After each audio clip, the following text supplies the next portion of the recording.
L'industrie du développement personnel tout entière est basée sur un mensonge, celui de nous faire croire que la discipline seule est le garant du succès, de l'accomplissement de tous tes objectifs et de l'extraordinaire dans ta vie. C'est faux, entièrement faux. C'est un mensonge d'ailleurs qui est corroboré par tout le monde, tous les influenceurs, podcasteurs, youtubeurs. Et je vais être honnête, je te dis direct, moi je continue de mentionner ce mot à tort et à travers. Et à partir d'aujourd'hui, je vais faire très attention lorsque je vais l'employer. Évidemment, il a sa place, mais il y a un mot qui est bien plus puissant et qui est beaucoup plus honnête dans la description, l'explicatif de la différence entre le top performer, l'élite, que ce soit au niveau athlétique, artistique, entrepreneurial, vraiment les gens qui accomplissent de très grandes choses dans la vie, et puis le reste de l'humanité.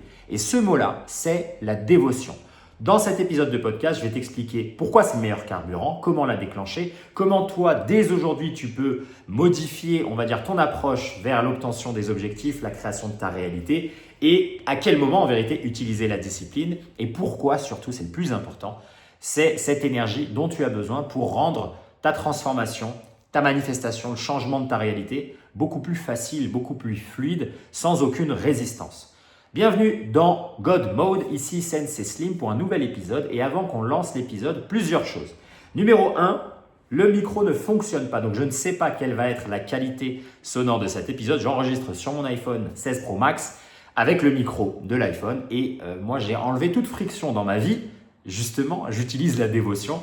C'est-à-dire que je vais prendre la vidéo de mon iPhone, je la mets direct sur YouTube. Moi, il n'y a aucun cut, pas de montage, rien du tout. Donc, on verra bien ce que ça va donner. Le son, c'est celui-ci. Donc, si c'est trop désagréable, je m'en excuse. Et pour demain, prochain épisode, je ferai mieux. J'essaierai de fixer cette situation. Oui, demain, il y aura un épisode parce que hier, je le mentionnais dans le live de dimanche, je me suis lancé le défi avec plus d'une 60aine de participants de créer un contenu par jour. Donc, comme ma plateforme, c'est YouTube, il y aura un nouvel épisode de podcast par jour, en moyenne entre 45 minutes et 1 heure. Et on suit tous le même calendrier de publication. J'ai créé une liste de 21 sujets, 21 thèmes. Et chaque personne, peu importe sa plateforme, peu importe son industrie, va pouvoir, on va dire, interjecter, utiliser ce template. Donc le sujet d'aujourd'hui, c'est littéralement le template d'aujourd'hui, jour 1 du challenge. Et en plus de la création de contenu, on s'engage tous à envoyer un message à un prospect, à démarcher. Et comme ça, on va créer cet élan, l'élan dont on a besoin pour la dévotion. Transition parfaite. Pour commencer l'épisode, je te propose de lire la définition de la dévotion pour que tu comprennes exactement pourquoi je pense que c'est le mot qu'on devrait tous utiliser et c'est l'énergie, le carburant qu'on devrait rechercher et on devrait optimiser sa vie avec ce filtre-là et non pas celui de la souffrance, du travail dur, du labeur, de la besogne. On commence. La dévotion, c'est un attachement profond et sincère à quelque chose ou quelqu'un. Une cause, une personne, une croyance, une pratique.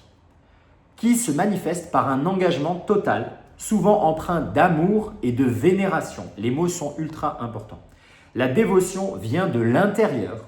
Elle est portée par un sentiment fort, presque instinctif. Dans cette définition, il y a absolument tous les éléments de cet épisode de podcast. Le vocabulaire, il est extrêmement important. On peut commencer par l'idée que la dévotion vient du cœur, à l'inverse de la discipline qui vient de la tête.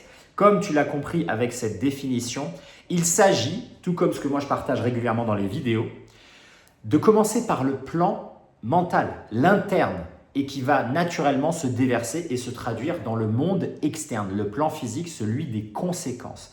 En vérité, la dévotion, c'est maintenir un état interne dominant, choisir une émotion, une fréquence très élevée et partir de celle-ci. Dans la définition, on a mentionné les mots de vénération, le mot de sentiment qui était fort, presque instinctif et l'idée que c'est une énergie qui est souvent empreinte d'amour. L'amour, c'est une des émotions de plus haute fréquence. Qu'est-ce que ça veut dire cette fréquence vibratoire? C'est, on va dire, le degré de mise en mouvement. Une émotion, le mot émotion vient du latin emovere qui veut dire mise en mouvement. C'est littéralement ce qui te propulse. C'est pour ça que je parlais d'élan et que là, dans le contexte du challenge de 21 jours, ce qu'on veut tous réaliser, c'est lancer cette boule de neige, envoyer ce premier domino, c'est créer de l'élan, le momentum. Et en vérité, quand tu opères avec l'idée de la dévotion, là, tu ne t'orientes plus vers comment, mais tu t'orientes vers pourquoi. Et le pourquoi, c'est la question que si tu te la poses, la solution à cette question va t'amener à concevoir un ensemble de nouvelles croyances. Et on retourne sur nos pattes, on va parler de l'identité. Pourquoi faire ce que je m'apprête à faire? C'est bien plus puissant que de se poser la question du comment faire. L'immense majorité des gens sont bloqués lorsqu'ils décident d'atteindre un nouvel objectif, d'exploser un palier, de changer de réalité, de se lancer un nouveau défi dans la vie, de vraiment changer complètement de réalité, un nouveau métier, une nouvelle localisation, un nouveau pays dans lequel tu habites, une nouvelle relation, etc. Parce qu'ils s'orientent vers le comment faire. Comment faire, c'est essayer d'utiliser les outils du présent pour concevoir l'avenir. Si toi, tu étais capable, par ta propre logique propositionnelle, de trouver la solution à un problème que tu n'as jamais résolu avec les outils que tu as, tu l'aurais déjà résolu. C'est pour ça que ça n'a aucun sens de se dire « Moi, j'ai toujours été pauvre dans ma life, comment gagner 1 million d'euros ?» Cousin, tu n'es pas la bonne personne pour gagner 1 million d'euros, tu n'es pas la bonne personne pour recevoir cette somme, pour la gérer, pour la dépenser, pour la donner. Tu n'as pas l'état interne, tu n'as pas la narration interne, tu n'as pas l'identité qui va correspondre à cette réalité. Et là, on retourne sur une des lois fondamentales de l'hermétisme, la loi de la correspondance. On a tous une expérience physique qui correspond à un état interne. Quelqu'un qui pense le monde difficile, l'obtention de ressources financières impossible, qui pense qu'il doit souffrir, galérer, devoir mériter sa croûte par une grande quantité d'efforts, de labeur, de souffrance, va inévitablement se ramener à des situations, des événements, des circonstances et des opportunités qui vont venir correspondre à cette identité. Ton subconscient ne cherche pas la vérité, il ne cherche pas ce qui est bon pour toi, il cherche la cohérence. Et voilà pourquoi, lorsque toi tu t'orientes vers comment faire les choses, eh bien le carburant qui est à disponibilité, parce que la question que tu te poses c'est comment et non pas pourquoi, c'est la discipline. C'est ta capacité à faire des choses peut-être que tu n'as pas envie de faire. C'est ta capacité à tolérer un grand niveau de résistance et de friction. C'est l'idée de déjà, dans un premier temps, mettre sur un piédestal ton objectif, mettre à distance la cible. Donc, par défaut, tu acceptes qu'elle est séparée de toi, tu acceptes que tu ne l'as pas et donc tu acceptes que tu es dans le manque. Tu es donc insuffisant, peut-être incompétent, illégitime, peut-être incapable, tu as peur d'échouer, de réussir, de la visibilité, etc., etc. Vu que l'objet de tes désirs, il est à distance. Il n'est pas à toi, il ne vient pas vers toi. Tu dois donc souffrir, tu dois donc montrer patte blanche, tu dois donc gravir la montagne. Quand toi, tu t'orientes déjà dans cette idée-là, c'est une des croyances que tu as. Bien évidemment que la seule possibilité pour toi d'atteindre l'objectif, c'est en poussant. On imagine, je ne sais plus c'était quel mythe grec, ou Sisyphus je crois, qui doit pousser la boule tout en haut de la montagne en permanence. Tu vois. Et bien en fait c'est ça. L'image qu'on nous a inculquée et on va dire la narration qu'on nous a gentiment léguée par notre héritage, par nos parents, par notre cercle social, par l'école notamment, c'est l'idée que tout travail mérite salaire. Il n'y a que très peu de personnes qui réussissent à atteindre cet objectif. Tu dois donc souffrir d'abord, tu dois montrer que tu mérites ça. Et la seule manière de le montrer, c'est par un travail dur, acharné, une énorme quantité d'efforts. Tu dois battre tout le monde à la quantité d'efforts que tu fais. Tu dois rester plus longtemps au boulot. Tu dois réduire ton temps de sommeil. C'est les semaines d'entrepreneur de 80 heures. Tout le monde associe une vertu, tout le monde associe presque une grâce, une élégance, une beauté à ces choses-là. Alors que l'entièreté de l'univers et du cosmos ne fonctionne pas avec cette énergie. Pensez que l'objectif, il est loin de toi, que tu es un être limité, qu'il y a potentiellement un ennemi à l'extérieur qui pourrait t'empêcher de l'atteindre, c'est donc croire que l'univers, lui, est limité. Croire que le langage principal du cosmos, du divin, de Dieu, Allah, Yahweh, peu importe comment tu veux l'appeler, la conscience universelle ou quoi que ce soit d'autre, c'est le manque. C'est la peur, c'est la crainte, c'est la compétition, c'est le marché limité. On est tous dans un camembert qui a des parts finies et qu'on doit se partager des miettes. Donc tu ne peux pas croire à la fois ça et de l'autre côté me dire que tu as la foi, tu as la croyance absolue que tout va bien se passer, que Dieu est tout-puissant, omniprésent, omnipotent et que le langage de l'univers c'est l'abondance. Les deux croyances sont totalement incompatibles. Et si toi aujourd'hui tu avais l'impression d'être connecté au divin ou peu importe, spirituel, et de l'autre côté, tu étais très fier de dire que moi je suis un gars de la besogne, du labeur et du travail dur, moi j'essaye aujourd'hui de te mettre en lumière qu'il y a une incohérence. Et que même si c'est pas mal d'utiliser le mot discipline, moi je l'utilise encore, c'est important d'en connaître la place et d'en connaître les limites. La différence fondamentale, je l'ai mentionné tout à l'heure avec l'idée que la dévotion vient du cœur et la discipline vient de la tête. C'est une idée, c'est une manière de le voir qui est très poétique, qui est très jolie. J'ai pris une note là tout à l'heure, avant le début de cette vidéo, et je vais te dire ce que j'ai écrit. La dévotion, c'est l'élan, le moteur émotionnel et spirituel. Alors que la discipline, c'est la structure, la régularité et la capacité à agir même quand la motivation n'est pas là. Tu vois que dans les deux cas, les deux trajectoires de vie, elles ne vont pas fonctionner avec la même énergie. Discipline pour moi, c'est pousser, dévotion, c'est tirer, c'est attirer. D'un côté, c'est je suis tout seul dans ma marque, j'ai un vent contraire et je dois pagayer comme un chien pour avancer. Et en plus, quelque chose d'assez pervers, plus je souffre et plus je sens les douleurs dans mon corps et plus je me dis que je suis sur la bonne voie, plus c'est quelque chose qui va même me rendre beaucoup plus attractif aux yeux des gens. Je gagne en statut social à dire que je travaille dur. Tu vois, c'est même quelque chose qu'on dit des gens. Oh, tu sais, lui, il est très sérieux, il est carré. Hein. Oh, il travaille très dur. Hein. Il en fait des heures à l'entreprise. Mais mec, si tu fais des heures et que tu n'as pas les résultats, mais tu es mauvais. Tu n'es pas du tout performant. Moi, ce qui m'intéresse, c'est le mec qui obtient le résultat. Pour moi, voire la plus grande forme d'intelligence, c'est ta capacité à obtenir ce que tu veux dans la vie. Donc, lorsque tu me dis que cette personne, ça fait 10 ans qu'elle galère et qu'elle n'a toujours pas le résultat qu'elle veut, il est donc non performant. Il est mauvais en fait. Je ne vais pas suivre son exemple. Il est constamment en train de souffrir, il met des heures et des heures de travail pour obtenir le résultat, mais il n'a pas le résultat.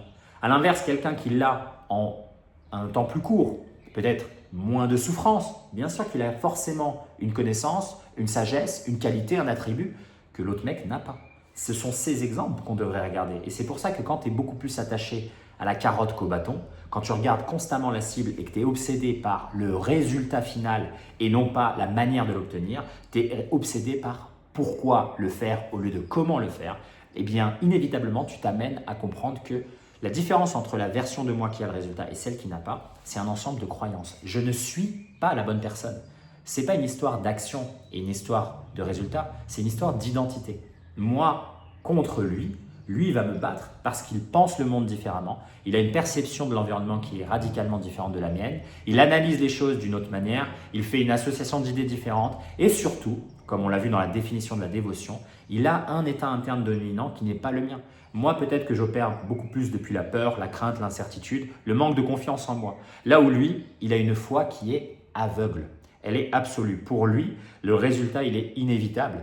Parce qu'il pense être inévitable, il pense être illimité et invincible, il pense être tout-puissant, tout comme son créateur. Il pense donc être Dieu sur terre et que sa mission, son rôle, son essence, c'est de toute façon de créer cette réalité. Et voilà pourquoi quelqu'un qui opère avec la dévotion va tout le temps absolument déboîter celui qui opère uniquement à la discipline. Maintenant, où est la place de la discipline? Je vais te donner l'exemple d'une performance athlétique. Si on accepte cette idée que l'athlète, lui, il est dévoué à son sport, à sa pratique, ça ne lui demande donc aucun effort, lui, d'aller à l'entraînement et d'être régulier à l'entraînement, vu que ça fait partie de son identité. En tant qu'athlète, je m'entraîne tous les jours. En tant qu'athlète, je m'entraîne dur. En tant qu'athlète, je fais attention à mon alimentation et mon sommeil. Et c'est en tant que X, j'agis dans le monde. Et donc, tout comme le moine ne demande aucune calorie pour prier, c'est quelque chose qu'il fait sans effort. L'athlète, sans effort, il va à l'entraînement. L'artiste, sans aucun effort, il crée. L'entrepreneur, sans aucun effort, il prend des risques et il innove. Eh bien, où est la discipline alors pour l'athlète, l'artiste, l'entrepreneur, le moine et tous les autres? La compétition sportive, elle va te demander une discipline. Par exemple, la discipline à respecter le plan d'action, la stratégie qu'on avait décidé de mettre en place. La discipline, elle va apparaître sur un micro-choix d'alimentation. Peut-être que tu es un sportif de sport de combat, tu dois aller à un combat, à un événement dans 10 jours et tu dois être à un certain poids. Là, ça va te demander de la discipline. Donc la discipline, elle est nécessaire. Le travail dur est nécessaire. En revanche, l'identité, le point de départ pour ce travail dur, c'est lui qui va être la cause du résultat. La différence entre l'excellence et l'amateurisme, la différence entre l'extraordinaire, le virtuose et le besio de base qui ne va jamais tenir une diète ou jamais aller s'entraîner. Nous, l'identité qu'on recherche, l'expérience de vie en vérité qu'on a envie de vivre, c'est celle de la facilité et de la fluidité. C'est absolument absurde en vérité de mettre sur un piédestal les gens qui souffrent et qui sont des besogneux. Ça n'a aucun sens. C'est un héritage d'une population, souvent classe moyenne, classe basse, qui, elle, a essayé par divers mécanismes, des euphémismes, de protéger leur ego et de venir justifier leur propre incapacité à obtenir les résultats. Et moi, je m'inclus dedans. Je suis fils de maman célibataire, je viens d'une famille très modeste, mais moi, je me dis, si ma mère, peut-être par erreur, ou dans des moments un peu de vulnérabilité, dans des moments d'état dégradé, elle m'a dit certaines phrases sur l'argent, sur le couple, sur les amis. Je ne vais jamais lui en tenir rigueur. Elle a fait du mieux qu'elle a pu pour s'occuper de 2 enfants à charge et elle a fait un travail absolument extraordinaire. Par contre, en tant qu'adulte, des années plus loin, ayant aussi expérimenté la vie sous mon propre prisme, là maintenant, je peux prendre un peu de recul et me dire « Ok, il y a certaines phrases que j'accepte plus. Il y a certains mots, certaines situations, certaines émotions que je n'ai plus envie de ressentir, comme la culpabilité, la honte, la crainte, la peur peut-être de manquer, etc., dont j'ai envie de me débarrasser parce que j'observe factuellement que même si c'est mon parent, sur certains aspects, elle n'a pas les résultats que moi je recherche dans ma vie. Et donc, il est de mon devoir, c'est littéralement la plus grande preuve, marque d'amour que je peux me donner, d'exiger plus de moi-même et donc de respecter cette identité, de créer ces nouvelles barrières, indépendamment de la relation que j'ai avec les autres, amis, famille, collègues, connaissances, femmes, enfants. On est dans cette expérience de vie maître de notre propre destin. Et donc, on doit, je pense, si on veut honnêtement s'améliorer et pas juste tomber dans la consommation passive de contenus qui nous font du bien. Moi, ce qui m'intéresse, c'est la performance, c'est de performer. Je veux des résultats concrets, je veux l'excellence, je veux les voyages, l'argent, la relation ultime, le corps de ouf, je veux les skills, je veux la palette de multicouleurs, tu vois, je veux être Jarod le caméléon. Et donc, si moi je veux ça, et si c'est ce qui m'intéresse, eh bien, je vais regarder des modèles aussi qui déjà possèdent les résultats que je veux. Et donc, je vais essayer de les émuler. Et émuler quoi? Leur raisonnement, leur pourquoi, leur identité, l'ensemble des croyances que eux possèdent. Et donc, à ce moment-là, je me dis, c'est cool, merci de m'avoir enseigné l'importance de la discipline, du travail, de la méritocratie et plein d'autres belles choses. En revanche, sur l'aspect financier, par exemple, si moi je souhaite devenir multimillionnaire, je vais accepter qu'il y a certaines croyances sur le rapport à l'argent et le rapport au travail qui vont m'être délétères. Et donc, je choisis d'opérer différemment. Et c'est là où, rapidement, quand toi, tu es dans cette aventure aussi entrepreneuriale depuis longtemps, tu te rends compte que ce n'est pas en travaillant plus d'heures que j'avance. Les plus gros leviers de performance, ils ne sont pas dans le nombre d'heures et la quantité et les efforts et me cramer et sacrifier du temps de qualité avec ma femme, avec mes enfants, avec mes proches. À l'inverse, elle est dans une énergie radicalement opposée, celle de la paix, de la sérénité et même de la gratitude, d'accepter le résultat comme déjà mien et donc d'opérer de manière beaucoup plus lucide et essayer de faire émerger dans cette botte de foin d'action l'action unique la plus significative. Qu'est-ce que moi je peux faire qui va radicalement changer ma destinée entrepreneuriale et financière, c'est-à-dire quel est le plus gros levier d'action que j'ai à ma disposition. Et ce n'est jamais, jamais, jamais le temps. La raison, elle est simple, on n'a tous que 24 heures dans la journée. Le temps, il n'est pas extensible. Je ne sais pas combien de temps je serai sur cette planète. J'ai déjà des millions d'exemples de gens qui ont 100 fois plus de résultats que moi et qui sont plus jeunes, le même âge, un peu plus vieux, qui ont commencé plus tard, etc. Cela m'indique donc que le temps dépensé n'est pas le paramètre. C'est ailleurs qu'il faut chercher. Ça va être l'investissement, la collaboration, déléguer, éliminer ces ressources-là. Ça va être prendre plus de risques, dépenser du capital, m'entourer des bonnes personnes. Ça va être changer d'industrie, me délocaliser, changer mon cercle d'amis. Il y a des leviers qui vont tout le temps exploser le mec qui juste en fait plus. Voilà, c'est factuel. Et si tu n'y crois pas, regarde l'ensemble des domaines dans lesquels il y a une compétition acharnée, entrepreneuriat, sport, art, etc. Et regarde ceux qui sont au top. Regarde le niveau de conviction émotionnelle qu'ils ont et regarde pas le nombre d'heures qu'ils ont mis derrière. Bien sûr que les heures vont être un élément, mais comme on le disait, l'athlète, il ne se force pas à aller s'entraîner. Donc pour un athlète professionnel qui considère sa destinée comme « je suis médaillé d'or aux Jeux Olympiques », m'entraîner 6 heures à 8 heures par jour, ce n'est pas un effort. Et en fait, le point important ici, cette distinction qu'on essaye d'avoir, c'est l'étiquette qu'on va mettre sur la charge de travail. Et le standard qu'on a envie d'avoir, qu'on a envie de maintenir pour soi, le niveau d'exigence, le niveau d'excellence. Si moi, je souhaite absolument tout, dévorer l'univers, vraiment conquérir tous les territoires possibles, ce n'est pas en travaillant 95 heures dans la semaine. Non, ça c'est une mentalité de salarié. C'est une mentalité d'écolier qui trouve de la vertu, qui trouve de la validation, qui trouve de l'amour-propre par la quantité de souffrance, quantité de calories qu'il a dépensées, et bien souvent simplement pour montrer aux autres. C'est vraiment du pur signalement de vertu. Vu que c'est décorrélé de la performance et du résultat, alors à quoi ça peut servir? Uniquement à nourrir une identité préexistante qu'on nous a déjà installée, un programme qui n'est même pas le nôtre. Et c'est ça qui est absurde. Et si tu réfléchis purement du point de vue tactique et stratégique, en tant que compétiteur, est-ce que c'est pas beaucoup plus logique de miser uniquement sur tes avantages et uniquement sur tes forces? Tu vois? Je te donne un exemple. Une phrase que certainement beaucoup de gens vont détester à entendre. Mais regarde, si tu es une fille et que tu es jolie, mise sur ta beauté. Si tu es un mec et que tu fais 2 mètres, mise sur ta taille. Pourquoi tu ne jouerais pas au jeu de la vie avec tes avantages? Toutes les personnes qui vont dire « Oh non, c'est injuste et c'est pas ça et ça nous défavorise, nous, les petits et tout. » Bah oui mec, si tu fais 1m70 et que tu veux devenir champion de la NBA, ça va être compliqué. Tu as plus de chance si tu fais 2 mètres. Pareil, si tu veux une vie de mannequin, si tu es moche, ça va être compliqué. Si tu n'es pas symétrique du visage ou je sais pas quoi, tu n'as pas la bonne taille et tout, ça va être compliqué. Mais oui, mais alors, la personne qui l'a, pourquoi elle devrait se cacher alors que c'est quelque chose qu'elle a eu de base? Elle a ce cadeau, ce don. Ça peut être la génétique, ça peut être une capacité à raisonner plus rapidement. Il y a des mecs qui naissent, ils sont bons en maths. Qu'est-ce que tu veux que je te dise?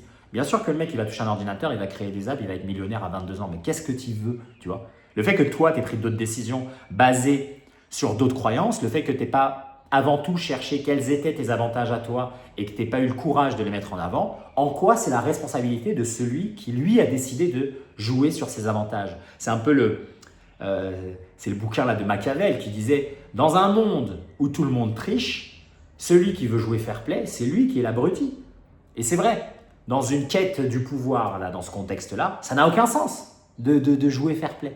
Donc là, de la même manière, est-ce que si toi tu savais d'avance que tu avais un avantage incroyable qui peut être intellectuel, sensoriel, kinesthétique, physique, génétique, en raisonnement, en empathie, en aura, en communication, si tu avais un de ces avantages dans, je sais pas moi, l'obtention d'une médaille d'or au JO, dans ta capacité à créer une entreprise et pouvoir rapidement générer 10 millions d'euros de chiffre d'affaires, est-ce que tu ne l'utiliserais pas? Mais bien sûr que tu l'utiliserais.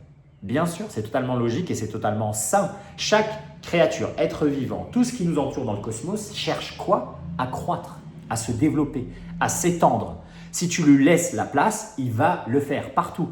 Donc toi, l'idée de te diminuer parce que tu es dans un modus operandi dans lequel tu attribues tout seul, c'est toi qui fais cette projection de la vertu, de la valeur, du statut, le caractère pieux, tu vois, de la piété, de la générosité, peu importe, au fait de te diminuer, c'est ton problème et c'est ta responsabilité. Parce que de l'autre côté, moi, tu ne vas pas m'empêcher de capter que j'ai des crocs, eh ben, je vais les utiliser. Voilà, c'est tout.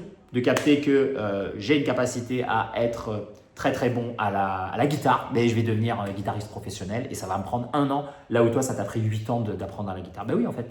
Pourquoi je vais aller souffrir? Et en fait, ce conditionnement-là, de nous orienter vers la souffrance, sans aller dans un truc complotiste, les élites sont tous des hommes lézards et ils veulent nous dominer.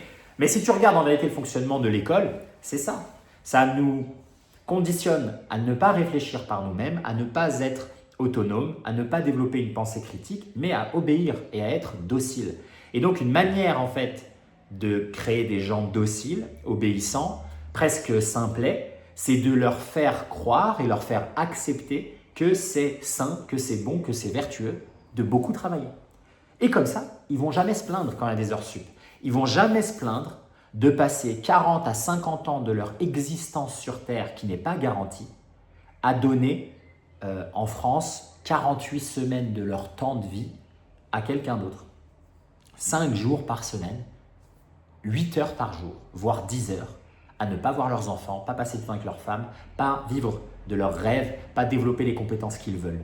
La seule manière de faire glisser cette pilule qui est absolument phénoménale, c'est de leur faire croire que le travail est dur, la discipline, mordre le protège-dents, serrer les dents, pédaler fort, ne pas relever la tête, ne pas réfléchir, eh bien c'est sain.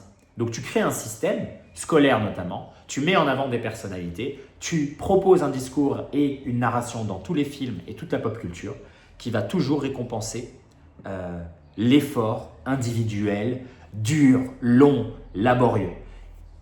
Malgré tout ça, ça n'empêche de...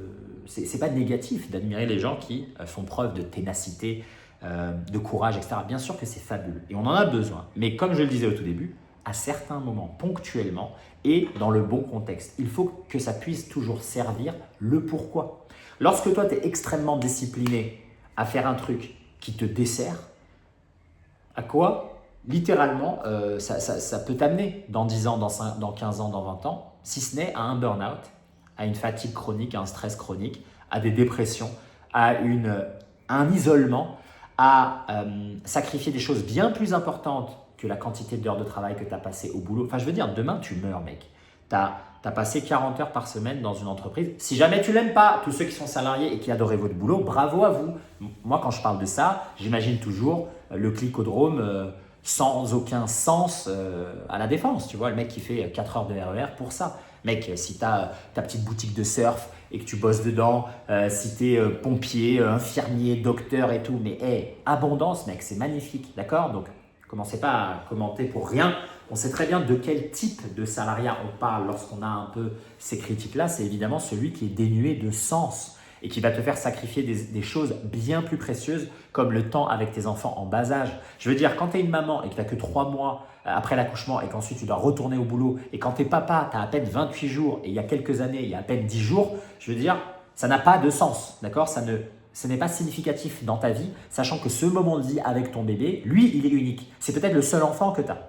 Tu vois, tu vas jamais revivre cette expérience et je pense que 28 jours et 3 mois, c'est délirant pour créer du lien. On a la science qui vient le baquer, la biologie, absolument tout. D'accord? Donc voilà évidemment la petite précision sur le type de salariat dont je parle. Mais en tout cas, l'idée c'est celle-ci, c'est de se dire, moi si j'ai un avantage, je vais l'utiliser. Je ne vais pas m'en cacher et ce n'est pas vertueux de se diminuer pourquoi? Pour laisser la place aux autres? Pour faire quoi? Pour toi ne jamais y arriver? Si tu passes 90 ans sur cette terre, tu vas dire quoi? Ah, je suis bien content de ne pas avoir misé sur mes qualités athlétiques et d'avoir à la place travaillé très très dur dans une entreprise. Pourquoi faire en fait? Alors que tu aurais pu vivre l'excellence, l'épanouissement complet, la notoriété. Et au-delà de ce que toi tu aurais gagné, imagine l'impact sur les autres. Toi, être le plus lumineux possible, le plus radieux, le plus puissant, le plus épanoui, ça se déverse sur le monde. Ton rayonnement impacte les autres, les pousse eux aussi à exprimer leur propre lumière, leur propre essence. Donc en vérité, c'est extrêmement égoïste, tu vois, de ne pas miser sur tes avantages. Et j'ai observé, j'en avais parlé dans un des posts récents sur Instagram, cette idée-là entre dévotion et discipline, elle est enseignée très tôt chez les enfants des élites. Une des raisons pour lesquelles l'élite mondiale, on va dire des extrêmement riches et puissants, ne mélangent jamais leurs enfants dans les écoles publiques avec les autres enfants, c'est pas parce qu'ils dénigrent les autres, ils se sentent au-dessus, mais non, c'est une protection de la fréquence de leurs enfants. Ils ne veulent pas contaminer l'esprit, la mentalité, la construction du monde et de la narration interne de leurs enfants par celle de personnes qui vont valoriser la besogne, le labeur, la galère, la souffrance, parce que ce poison-là, lui, il est irrémédiable. C'est lui qui a des conséquences dramatiques. Regarde dans notre expérience de vie comment c'est difficile de quitter sa classe sociale, comment c'est difficile de rompre avec une identité, rompre avec un environnement dans lequel on a tous grandi, dans lequel, vas-y c'est dur, il n'y a pas d'oseille, ça va être compliqué. Quand tu es fils d'immigré, on te fait avaler des pilules, mec, de « Ah, tu sais, le monde, il est comme ça, il y a du racisme et tout. » Alors que dalle, mec, que dalle. Le monde, l'univers, il est abondant, mec. Il répondra toujours à l'excellence, à la bonté, à la lumière, à la dévotion. Et tu vas toujours être capable d'obtenir tout ce que tu veux dans la vie, indépendamment de toutes tes étiquettes, TDAH, machin, couleur de peau et tout. Ça, elles sont là, les quenelles, et il est là le poison. Et voilà pourquoi les enfants des élites, tu les verras jamais dans un vieux lycée public de Paname. Ça n'existe pas. Tu les verras dans certaines écoles. Et dans ces écoles, ils ne mettent pas en valeur comme ce que les pauvres mettent en valeur, c'est-à-dire l'excellence académique, la qualité des diplômes, la notoriété d'un bout de papier ou la notoriété d'un professeur et de ses titres à lui. Mais pas du tout, ils en ont absolument rien à carrer. Il y a une étude d'une institut, je crois. Non, non, c'était pas une étude, c'était un article d'un journal anglais qui avait mentionné un terme qui est effortless superiority, la supériorité sans effort. Et en fait, c'était ça la qualité que ces écoles essayent de transmettre à ces enfants. Un mode de vie, une manière d'opérer, un état interne dominant. On revient toujours aux neurosciences et à la loi numéro 1 de l'hermétisme, le monde est mental, la réalité est mentale. Ce qu'on essaye de développer dans ces écoles par un ensemble de tactiques, des classes qui ont un nombre très réduit, un ensemble de collègues qui sont un peu plus âgés ou plus jeunes, qui sont eux aussi dans les mêmes croyances, c'est-à-dire que tu as un environnement autour de toi dans lequel on accepte comme par défaut la réussite. La réussite, c'est le mode par défaut. L'abondance, c'est le mode par défaut. L'excellence, c'est quelque chose par défaut. Imagine-toi maintenant le travail que tu vas opérer, la vie que tu vas avoir au moment où toi, tu modifies tes standards et que là, tu acceptes comme absolument vrai des nouvelles croyances, comme celle-ci. Gagner de l'argent, c'est facile. Réussir dans la vie, c'est simple. Mon mode par défaut, la manière dont moi j'existe par défaut, c'est de réussir. L'échec n'existe pas, littéralement. Et autour de moi, j'ai un ensemble de personnes qui pensent pareil et qui sont dans cette effortless superiority, tu vois, qui sont dans ce mode de « mais mec, c'est normal, c'est banal ». De la même manière que toi, tu as grandi dans un environnement dans lequel on disait « c'est normal de galérer », c'est normal de gagner 1800 € ou 1500 €, tu vois, c'est normal. Tu vois, ah, c'est normal, tu sais, à 22 ans, c'est normal de gagner peu d'argent. Mais gars, t'es un ouf. Pourquoi? Ah oui, mais tu sais, il y a une grille de salaire, donc c'est normal. Tu sais, souvent, le Saint Graal, tu sais, c'est le métier de fonctionnaire. Alors là, putain, si tu touches ça, waouh! Alors là, t'es à vie, t'es tranquille. Mais tranquille pourquoi, gros? Demander à un autre homme adulte la permission pour aller pisser, regarder ma montre à chaque fois que je vais déjeuner, ne pas voir mes enfants quand ils sont en bas âge, avoir 5 semaines de vacances. Il est où le caractère grandiose là? C'est quoi ce qu'on appelle les avantages? Moi, je ne comprends pas. La vie, c'est l'avantage. Vivre, c'est l'avantage. Vivre comme bon me semble, il est là l'avantage. Tu vois, mon métier, ça peut être mon avantage. Pourquoi je dois me sacrifier, souffrir pour avoir une récompense à la fin? Je ne suis pas un esclave, moi. Je suis souverain. Je suis la créature de mon créateur. Donc, je suis un fractal de ce créateur. Je suis lui. Et donc, moi, accepter de mettre un autre homme au-dessus de moi, ce n'est pas possible. C'est incohérent. Et dans ce genre d'école, voilà ce qu'on enseigne. On enseigne que la réussite, c'est le mode normal. C'est le standard le plus bas. Et donc, pour ton subconscient, ça va être ce qu'il est prêt à tolérer, ce qu'il accepte tout le temps. Et donc, la manière dont il va oser créer des entreprises, innover, créer du réseau, collaborer, eh bien, ça va être toujours dans l'optique de croître parce que par défaut, c'est ce qu'il fait. Il n'est jamais statique, il n'échoue pas, il ne regarde jamais dans le passé. Et donc ces écoles sont la preuve que les élites, les super performeurs, qu'elles soient politiques, athlétiques, artistiques, entrepreneuriales, les innovateurs, les preneurs de risques, les gens qui vont influencer, qui vont créer les tendances, eux opèrent depuis un autre système d'exploitation et c'est celui de la dévotion. D'abord d'un état interne, un sentiment d'amour qui est plein pour pouvoir comprendre que l'aventure humaine, elle est abondante, elle est toujours orientée dans la réussite. C'est ça la trajectoire de base d'un être humain, tu vois, c'est de réussir.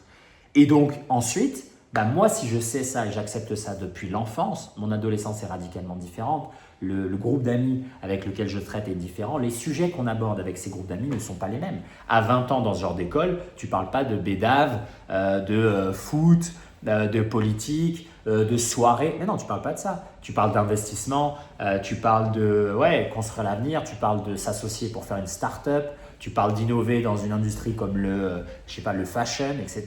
D'où les mecs qui sont obsédés par la Silicon Valley, tout ce groupe-là qui reste entre eux, ils ne font pas de l'entre-soi parce qu'ils détestent les autres et ils se sentent supérieurs. Ils font de l'entre-soi parce que le monde extérieur, c'est lui le danger. Tout comme toi, si tu es amoureux un peu du dev perso, machin, et que tu veux sortir de ta condition, une autre manière de dire ça, c'est reconnaître que mon environnement est donc toxique. Je veux quitter là où je suis né, là où j'ai été élevé. Bien sûr, parce que tu reconnais que le problème, il est là.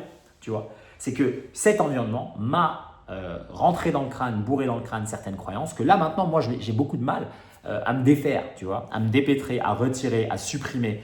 Et donc, ce n'est pas pointer du doigt l'environnement extérieur, bien sûr que c'est ta responsabilité de t'en sortir. Mais regarde la différence en fait de trajectoire de vie et la rapidité à laquelle toi tu pourrais avoir ces épiphanies si de base tu n'avais pas eu tous ces conditionnements, moins inclus.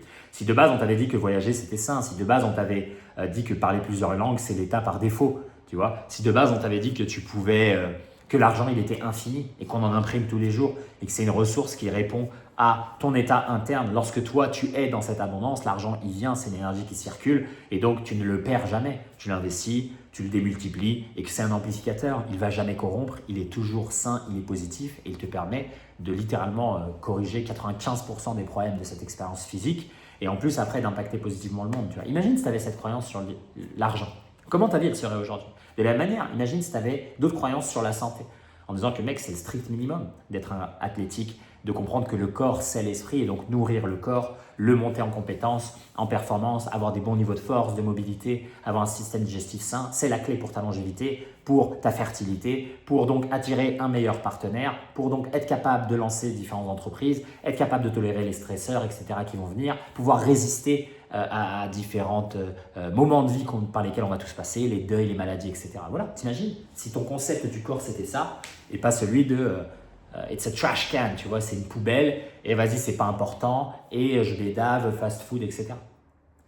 Donc le point de départ de ces écoles, c'est celui-ci. Et voilà pourquoi eux ont compris que le plus important, c'était l'identité, c'était le pourquoi. Et c'est ça qui fait que ces enfants-là, lorsqu'ils grandissent, ils ne se torturent jamais, ils ne souffrent jamais. Ils essayent toujours de trouver l'action la plus significative. Ils réfléchissent toujours depuis la réussite, l'abondance, le succès. Et donc naturellement, ils vont se dire bah attends, si nous on veut construire ça, attends les capitaux, non, bah viens on fait une levée de fonds par exemple, viens on s'associe, viens on collabore. Voilà pourquoi ils ont la puissance des réseaux. Là où les pauvres, ce qui devrait être la priorité, c'est-à-dire survivre, le meilleur moyen c'est de mettre en commun nos ressources. Mais regarde comment tout le monde dans ces classes-là est égoïste, tout le monde est jaloux. Tout le monde, moi quand j'étais petit on me disait hey, fais attention, parle pas trop, il y a des gens qui vont te renvoyer le mauvais œil, le haine. Non mais gars, c'est pas possible d'avancer, t'imagines? Donc c'est pour ça que cette identité du travail dur, de la besogne, du labeur, et de mettre au-dessus de tout la discipline sans y ajouter le sens et sans comprendre qu'il y a un carburant bien plus puissant et que le carburant des conquérants et des performeurs, ce n'est pas la discipline, c'est la dévotion. C'est absurde. Et je t'invite vraiment à reprogrammer ton subconscient dès aujourd'hui, à intégrer ce nouveau mot de vocabulaire et à essayer, et on va le voir comment, peu importe l'objectif que tu as en ce moment, peu importe la réalité que tu veux créer, eh bien, de partir de ce point de départ. Comment fait-on? Voilà une possibilité. J'en parle très souvent sur la chaîne, je vais refaire aussi un petit spiel là-dessus. Mais si on a compris que la dévotion, c'est atteindre un peu cet état dans lequel on agit sans réfléchir, on retire toute forme de résistance et de friction. On n'est jamais en train d'avancer avec un vent contraire. À l'inverse, on a même un vent qui est favorable. Simplement, on a ouvert la voile et on a une foi absolue que, eh bien, on avance. Comment on peut atteindre cet état-là? Simplement en ayant une clarté d'esprit sur la cible. Arrêtez de penser, de valoriser le processus. Ça, c'est encore une des phrases, tu sais, du dev perso. Oh gars, te concentre pas trop sur l'objectif. Il faut aimer le processus. Mes cousins, il faut aimer la carotte. Il faut aimer la fin du film. Il faut aimer la victoire. J'ai pas envie d'aimer l'entraînement. Je veux aimer la victoire. Tu vois, c'est ça. Je veux me voir comme un gagnant. Je veux ressentir ce que c'est à l'intérieur de mes cellules, de mes fibres, de mon être, ce que c'est que d'être un gagnant. Si j'obsède là-dessus, le processus lui-même n'est même plus une question, ce n'est même plus un objet de mon attention. Et il est là ce que désespérément tous ces fans du dev perso et du mystico-gazeux recherchent, c'est-à-dire le lâcher prise, aimer le processus, etc.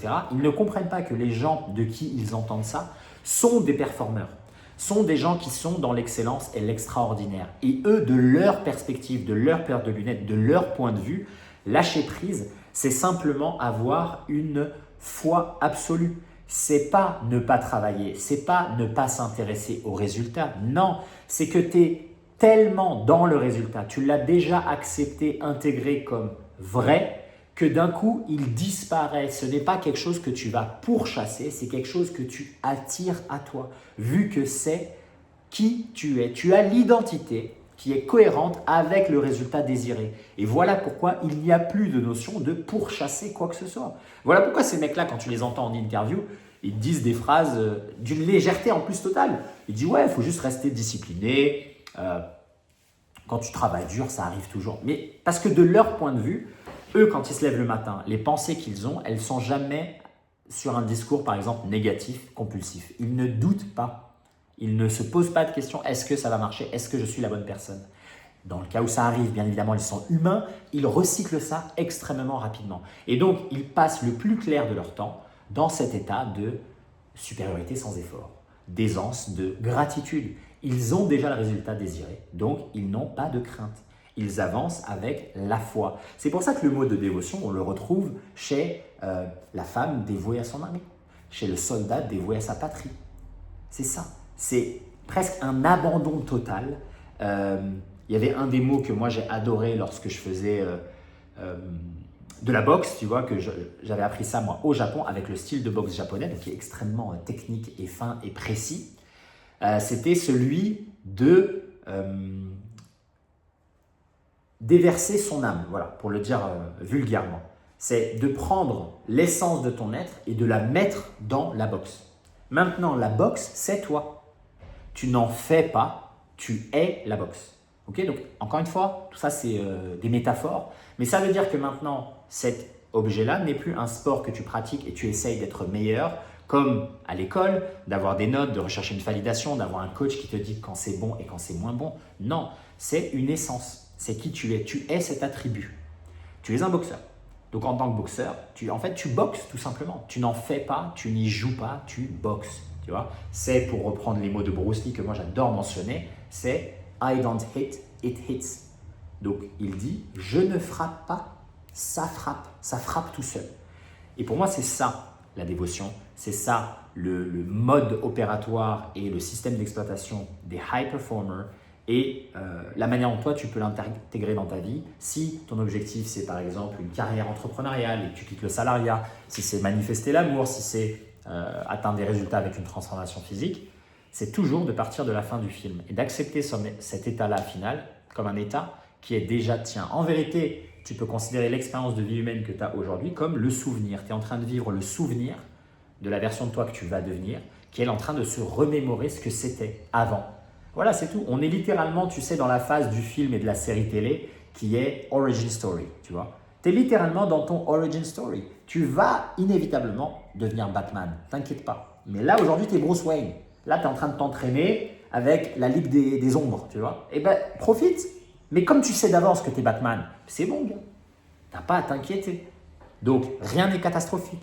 Le fait que ça arrive pas en une semaine, c'est pas la mort. Ça va de toute façon arriver. Quand je commande un steak au restaurant, je sais qu'il va arriver. Je panique pas. J'ai pas besoin de regarder ma montre tout le temps. Par contre, ça ne veut pas dire que moi, là, je ne suis pas à l'entraînement. Ça ne veut pas dire que moi, je ne fais pas les postes. Ça ne veut pas dire que là, moi, tout de suite, je ne mets pas l'énergie, je ne mets pas la discipline dans maintenir la diète. Si je sais d'avance que je vais avoir une shape incroyable parce que j'ai accepté que c'était qui je suis, alors, comme je suis cette shape incroyable, aujourd'hui, je ne mange pas le gâteau. Et voilà. Et là, d'un coup, il n'y a plus de questions. Tu vois, quand on te pose la question, hey, pourquoi tu fais ça ou comment tu arrives à tenir, en vérité, la seule vraie bonne réponse, c'est hey mec, j'en sais rien. C'est juste qui je suis. C'est comme si là, tu demandais à un humain, comment tu fais pour respirer? Il va dire, c'est automatique. Je ne le contrôle pas, je n'y pense pas. C'est juste, ça fait partie de ce que je suis, l'être que je suis. En fait, il respire tout le temps. Et nous, c'est ça absolument qu'on veut atteindre dans la vie, qu'on veut expérimenter au quotidien, qui, je pense, rend les journées absolument incroyables. Ça rend toutes ces journées des journées pleines, entières, denses, dans lesquelles tu as été là. Tu n'as pas trop obsédé sur l'avenir avec de l'anxiété, tu t'es pas trop remémoré le passé avec des regrets. Non, tu as vraiment été là, tu as essayé au maximum de faire de ton mieux avec les outils que tu as, sans la peur même de mourir, en te disant hey mec, si c'est ma dernière journée, c'est mortel. Si c'est mon dernier moment, c'est mortel. Tout va bien. Tout va bien et tout est bien. Et l'aventure, c'est moi qui la crée. Je suis le co-créateur de la réalité. C'est moi qui écris le script en même temps que je suis en train de le jouer. Donc, si là en ce moment, j'ai une ambition d'aller vers, je sais pas, maîtriser la capoeira, je n'ai pas à me demander si c'est la bonne décision ou la mauvaise décision. Au moment où moi, ça ne me plaît plus, je change. Tu vois, si j'arrive à l'atteindre et que c'est cool, tant mieux. Si en plein milieu, je me rends compte que finalement, j'aime pas ça ou je découvre autre chose, je suis libre de changer. Ce n'est pas papillonner, ce n'est pas me disperser, c'est écrire mon histoire. Tu vois. Et après, à moi de décider jusqu'à quel niveau, quel calibre, quel standard, quelle expérience, quelle récompense matérielle. Et c'est là où, en vérité, on ne peut jamais critiquer quelqu'un qui est obsédé même par le matériel, tu vois. Il est bien moins matérialiste, celui qui vise la richesse financière et avoir des Lamborghini, que celui qui en vérité déteste l'argent, tu vois. Déteste l'argent et passe son temps à consommer des produits tout pourris, etc. Pourquoi serait lui, pas lui le matérialiste? En vérité, c'est lui le matérialiste, c'est lui qui a peur et qui ne croit pas que c'est infini ce jeu de l'argent. C'est lui qui ne croit pas que c'est une énergie, c'est lui qui ne croit pas que c'est illimité. Donc c'est bien lui qui est bloqué dans le plan physique, qui est la matière. Donc c'est lui le matérialiste. Mais celui qui se dit, moi j'ai envie de flexer ma Lamborghini parce que le jeu il est fun, le jeu du business, et de toute façon c'est qu'un jeu et qu'il y en a une infinité et que c'est juste une émanation de qui je suis, bah let's go en fait. Voilà. Tout comme celui qui recherche la performance physique, celui qui veut l'amour plein, la relation idéale, comme toutes les personnes qui veulent vivre en fait pleinement, tu vois, indépendamment même du standard, il n'y a pas de hiérarchie, il n'y a pas de classement. Le mec qui va aller vivre au Pérou dans les montagnes et tout, montre-moi que toi tu arrives à faire ça, tu arrives à créer cette réalité et voilà, c'est tout. Pour moi, tu seras un humain qui réellement fait l'expérience humaine. Il est en train de vivre le mec, tu vois, il a décidé de faire ça et il a réussi à l'avoir et voilà, c'est tout. Tu vois, tous ceux qui ne sont pas dans cette dynamique, tous ceux qui ne sont pas dans cette forme de juste expérimenter les choses, pas tester pour rien, mais décider quelque chose et de se mettre en œuvre, tu vois, se mettre en action vers ça, il ne vit pas. Donc toutes les croyances qui ne sont pas les tiennes, toutes les choses, tous les choix que tu as décidés qui ne sont pas les tiens réellement, c'est non-vivre. Voilà. Et c'est triste à dire, mais l'immense majorité des gens, c'est ça. Tu leur demandes pourquoi tu fais ça. Est-ce que c'était le rêve que tu avais quand tu étais enfant d'être RH chez Häagen-Dazs? Non, bon alors, pourquoi on discute? Là, tu vas critiquer le mec qui a dit à l'âge de 4 ans qu'il voulait être footballeur professionnel et aujourd'hui joue au Real Madrid. Lui, tu vas le critiquer parce qu'il gagne quoi? 100 millions d'euros? C'est ça que tu critiques?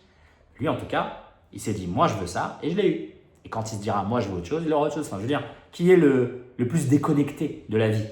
C'est toi qui acceptes les croyances des autres, qui vit une expérience qui n'est pas la tienne, qui n'est pas aux commandes du véhicule, ou lui qui est 100% aux commandes du véhicule. Il s'avère qu'il a voulu une vie de rockstar et de drogue, d'alcool et mourir à 23 ans. Laisse-le, ça ne te regarde pas, tu vois, techniquement. Au moins, lui, il a choisi. Tu vois, et c'est ça, en fait, pour moi, la leçon de tout ça, c'est de se dire, j'ai capté, moi, personnellement, où est la place de la discipline, de l'effort, du labeur, du travail dur. Je suis très reconnaissant d'avoir fait mes aventures et d'avoir commencé par ça, mais je me rends bien compte avec les années, surtout lorsque tu recherches aussi plus de stabilité, tu veux fonder un foyer, avoir des enfants, que mon temps de vie, c'est la chose la plus précieuse. Ce que je veux absolument, c'est être libre temporellement. Et évidemment qu'il y a plein de leviers qui te permettent cette liberté temporelle, notamment l'argent, notamment la santé physique. Et donc moi, si je souhaite ça, je sais qui je dois être. Et je sais la manière dont je dois agir. Et agir, ce n'est pas souffrir, ce n'est pas sacrifier. Non, c'est juste opérer depuis la fin, c'est déjà bien. Donc il y a des actions que je dois mettre en place. Si moi, je me vois être un bodybuilder à 110 kg et qu'aujourd'hui je fais 80 kg, il y a bien des choses que je dois mettre en place dans mon quotidien pour obtenir cette masse musculaire. Ça ne va pas venir tout seul. Est-ce que je dois souffrir? Est-ce que je dois me ruiner le mental? Est-ce que je dois sacrifier ma relation amoureuse? Est-ce que je dois arrêter de me divertir et arrêter de lire des livres que j'ai envie de lire ou de regarder des films? Pas vraiment. Voilà. Donc dévotion au-dessus de discipline.